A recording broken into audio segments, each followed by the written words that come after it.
आज जो हमारा स्क्रीनिंग का कैंप था, जो हम हर 15 दिन पर हमारी हॉस्पिटल में करते हैं, उसमें आपने एक पेशेंट का कोल्पोस्कोपी भी किया और एचपीवी टेस्ट भी किया। कभी आप सिर्फ एचपीवी टेस्ट करते हो, कभी आप सिर्फ कोल्पोस्कोपी करते हो। तो आप मुझे ये बताएंगे कि कब क्या करना चाहिए? यस फोरम, तुम्हारी ये जो क्वेरी है ना, बहुत अच्छी है कि कभी मैं एचपीवी लेती हूँ, कभी मैं कोल्पोस्कोपी करती हूँ, कभी मैं एलबीसी लेती हूँ, कब क्या करना चाहिए। ये बात है screening for cervical cancer. WHO ने जो बताया है कि 2030 तक सर्वाइकल कैंसर एलिमिनेट करना है। तो सबसे पहली बात उसमें वैक्सीनेशन की आती है। दूसरी बात जो है वो स्क्रीनिंग किसकी, 30 से 65 ईयर्स की जो लेडीज़ है उसकी हम स्क्रीनिंग करते हैं। तुम्हें तो पता ही है, तुम खुद ही तो गए हो। हमने 2015 से 17 में 1000 से ऊपर वाली ज़्यादा जो बस्ती है, जहाँ पॉपुलेशन है, वैसे हमारे जामनगर डिस्ट्रिक्ट और देवभूमि द्वारका डिस्ट्रिक्ट के सभी विलेजेस में हम गए थे और उधर जाकर हमने सबके पेप्समियर लिए थे।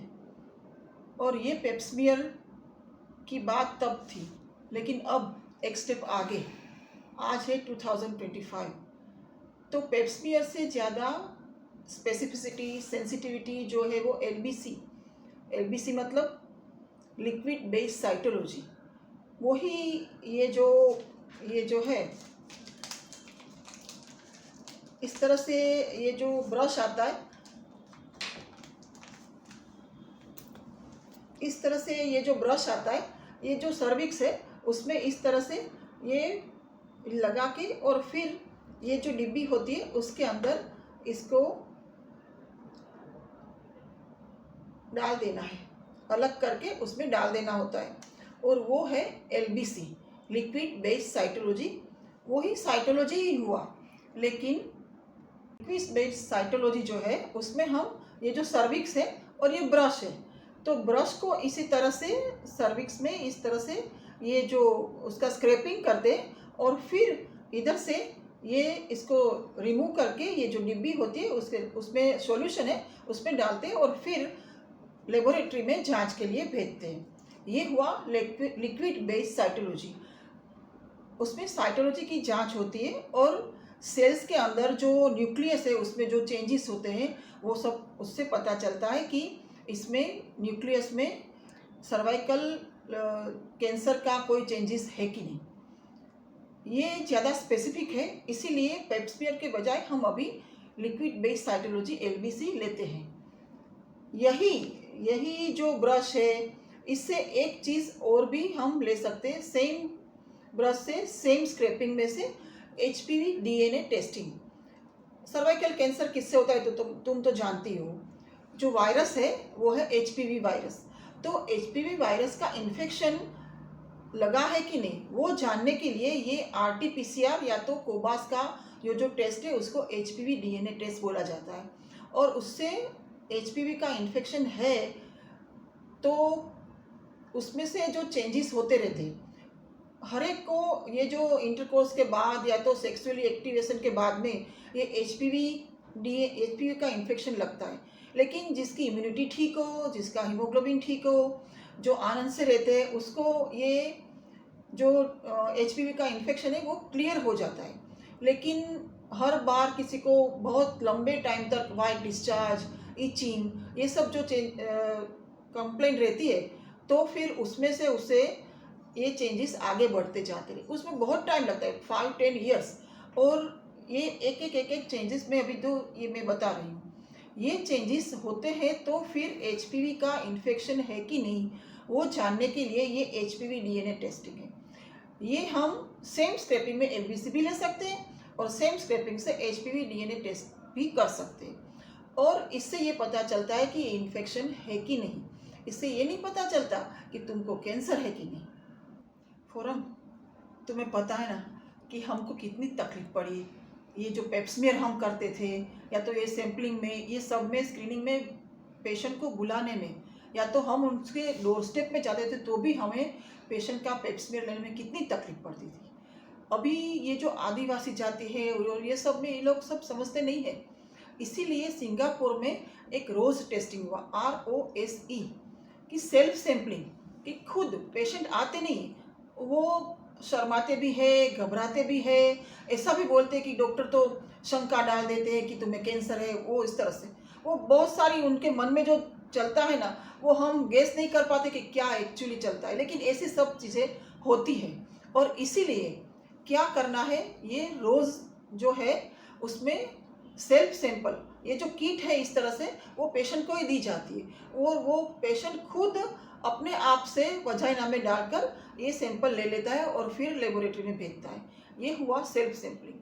और अभी ये रोज़ वाली बात है, वो आज से 3-4 साल पुरानी, लेकिन अभी अभी जो है वो सर्विस सेव, ये सर्विस सेव जो आता है उसमें क्या है कि जो मेंसिस जो है, जब भी मेंसिस आता है तभी उसका जो ब्लड है ना, उसी में ये रख देना है स्ट्रिप, और उससे फिर लेबोरेटरी में भेजना है।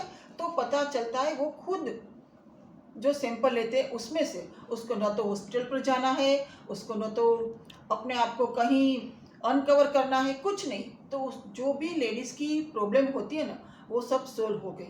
वो खुद अपने मेंस्ट्रुअल ब्लड में से ये सैंपल लेकर लेबोरेटरी में भेज सकते हैं और उसमें से पता चलता है कि HPV है कि नहीं, इन्फेक्शन है कि नहीं, या तो फिर अंदर जो चेंजेस होते हैं कैंसर की वजह से वो कुछ है कि नहीं। फिर दूसरी उसके बाद की बात जो है वो HPV DNA की बात हमने कर दी, सेल्फ सैम्पलिंग की बात कर दी, लेकिन मुझे जो सबसे अच्छा लगता है वो है कोल्पोस्कोपी, क्योंकि HPV DNA में पता चलता है कि वो है कि नहीं, HPV इन्फेक्शन है कि नहीं, उतना है। लेकिन ये जो कोल्पोस्कोप है उसमें हम जो अंदर की ब्लड वेसल्स है वो भी देखते हैं, उसमें हम एसिड लगाते हैं जो वो बहुत माइनर 0.5% वाला जो लगाते हैं एसिटिक एसिड, उससे जो वाइटनेस आती है वो भी पता चलता है, जो लीजन है वो भी देखते हैं। और साथ में ल्यूगुल्स आयोडीन लगाने के बाद में ये जो अंदर जो चेंजेस होते हैं वो सब हम देख पाते हैं, लीजन है कहाँ है, बायोप्सी लेना है तो वो भी हमें पता चलता है कि ये जो ये जगह है वो लीजन है, उधर से बायोप्सी ले। क्योंकि सबसे बड़ी बात तो ये है कि अगर गलत जगह से लीजन इधर है और हमने बायोप्सी इधर से ले ली तो वो नेगेटिव ही आएगा और ऐसे ही डिजीज़ बढ़ता जाएगा।